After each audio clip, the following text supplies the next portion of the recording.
You know, God is not a man, and therefore, all the things that you do to a man, you cannot do to God. Say, for example, manipulating somebody to do something that you want in your life. That might be an easy task for you because you know your tactics. You know how to play with the mind of this guy or this person.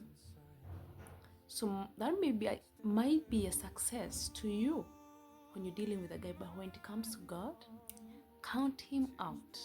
You know, people have created these versions of God that they think because now they cry a lot and they pray a lot and they are nice people, that will trick God into doing the things that they wish they have in life.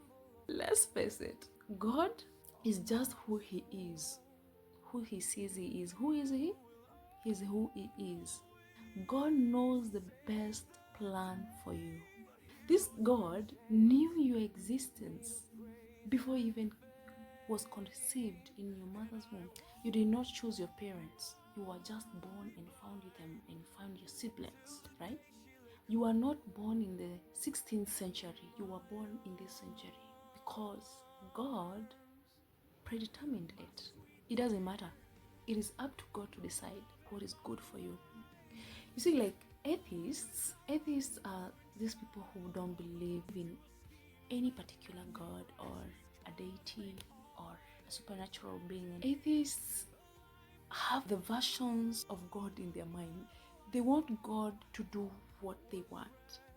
They don't want God to do what he wants to do with them or in their lives. They want God to bow down and do what they want. And guess what?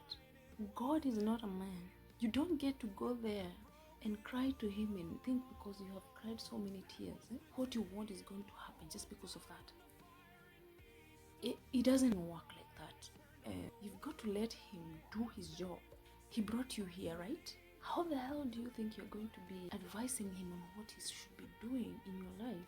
How? Okay, make it make sense.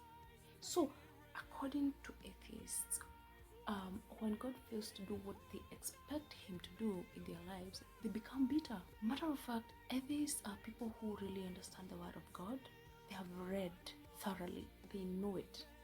And therefore, they focus on those parts where God doesn't seem like he's loving. Not remembering that whatever God decides to do, he does not need a consultant. God is just who he is. You can't come here and try to manipulate him into doing things the way you want.